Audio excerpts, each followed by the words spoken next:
Assalamualaikum warahmatullahi wabarakatuh. Perkenalkan, nama saya Diki.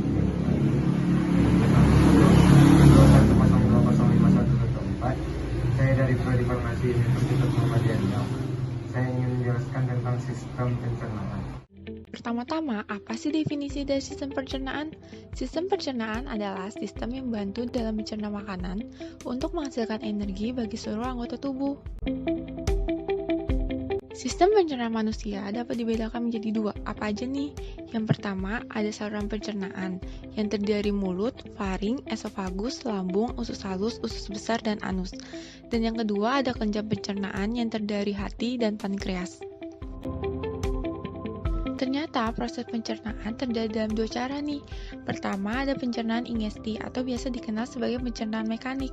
Pencernaan makanan pada tahap ini dilakukan secara mekanik. Kedua, ada pencernaan digesti atau pencernaan kimiawi. Pencernaan makanan pada tahap ini dilakukan dengan adanya bantuan dari enzim.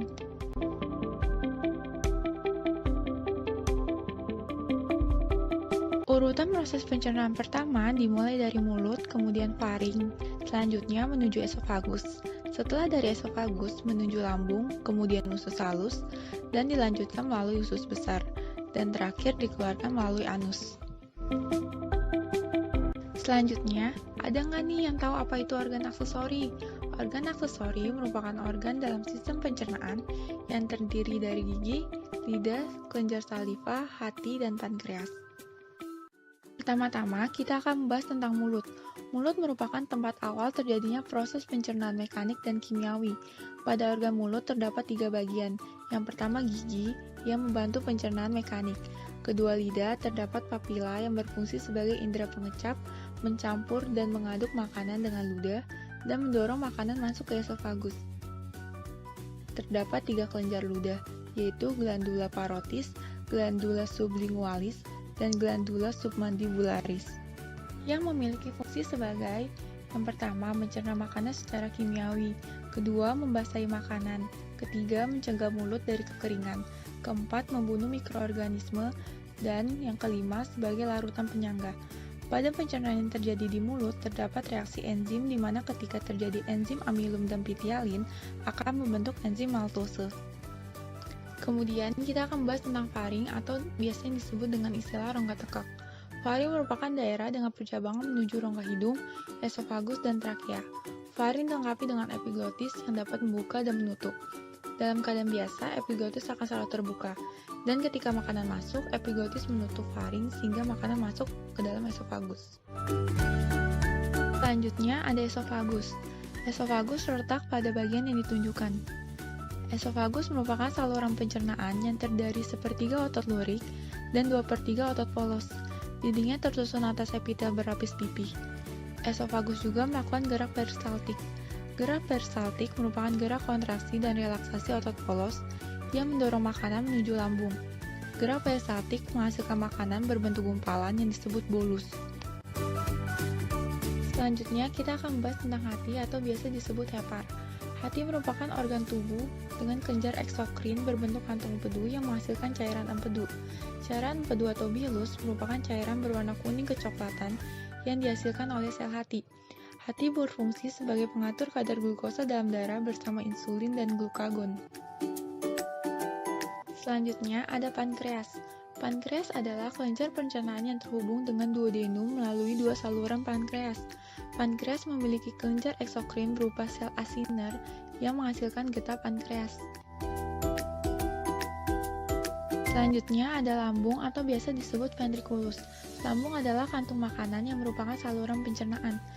Simak gambar berikut, dapat dilihat lambung terdiri dari yang pertama kardia, bagian lambung atas dekat jantung, kedua fundus, bagian lambung tengah yang membulat, ketiga pylorus, bagian lambung bawah dekat usus. Keempat, rugae, adalah membran mukosa berbentuk lekuk-lekuk yang berfungsi melindungi dinding lambung dari abrasi asam lambung. Kelima, sphincter esofageal, yaitu katup yang menjaga agar makanan yang masuk tetap berada di lambung. Keenam, sphincter pylorus, yaitu katup yang menjaga makanan agar tidak keluar sebelum pencernaan selesai. Lambung melakukan gerak peristaltik dan pencernaan enzimatik. Perpaduan gerak peristaltik dan getah lambung menghasilkan makanan berbentuk bubur yang disebut kim. Gerak peristatik lambung berfungsi untuk mengaduk, mencampur makanan dengan getah lambung, dan mendorong makanan keluar dari lambung. Getah lambung adalah getah yang dihasilkan daerah fundus yang berfungsi untuk mencerna makanan. Sekresi getah lambung dipacu hormon gastrin yang dihasilkan dinding lambung. Getah lambung mengandung asam klorida yang berfungsi untuk mematikan kuman, merusak struktur protein, dan mengaktifkan pepsinogen menjadi pepsin. Pepsin berfungsi untuk mengubah protein menjadi pepton, dan renin berfungsi untuk mengumpalkan kaseinogen susu menjadi kasein. Berikut proses pencernaan yang terjadi pada lambung.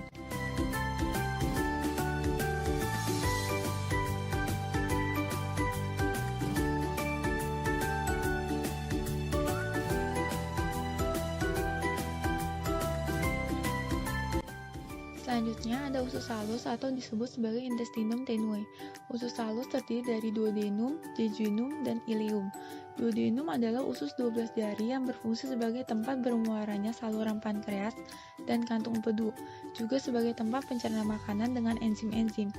Jejunum atau usus kosong berfungsi sebagai tempat pencerna makanan dengan enzim-enzim, dan ileum atau usus penyerapan yang merupakan tempat diserapnya sari-sari makanan hasil pencernaan. Struktur dinding usus halus terdiri dari yang pertama enterosit, yang memiliki sel epitel silindris berfungsi untuk menyerap sari-sari makanan. Kedua, sel goblet atau parietal cell yang berfungsi untuk menghasilkan getah. Dan yang ketiga, villi, yang merupakan lipatan pada dinding usus halus yang berfungsi memperluas bidang penyerapan.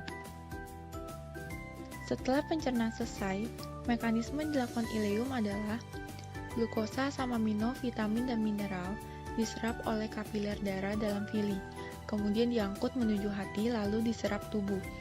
Kemudian, asam lemak dan gliserol akan diangkut terlebih dahulu ke pembuluh kil sebelum diserap tubuh. Selanjutnya ada usus besar. Usus besar memiliki fungsi sebagai berikut. Pertama, untuk membentuk massa feses atau kotoran.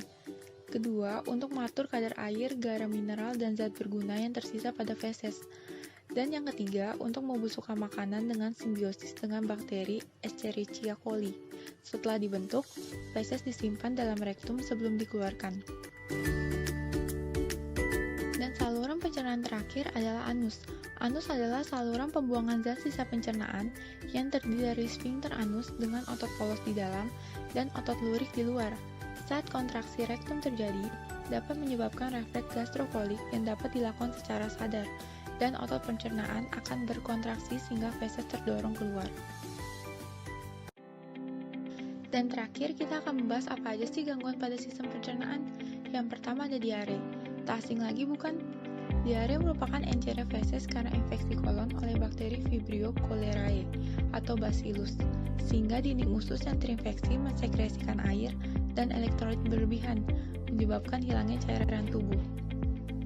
Yang kedua ada pankreasitis, yang merupakan radang pankreas akibat batu empedu. Yang ketiga ada apendisitis, yang merupakan radang apendiks usus buntu. Yang keempat ada serostomia, di mana kondisi terlalu sedikitnya produksi ludah ataupun saliva. Dan yang terakhir ada disfagia, yang merupakan kesulitan dalam menelan sehingga makanan langsung dimuntahkan setelah ditelan, atau 15-20 menit setelah ada dalam saluran pencernaan. Berikut referensi yang kami gunakan. Sekian dan terima kasih.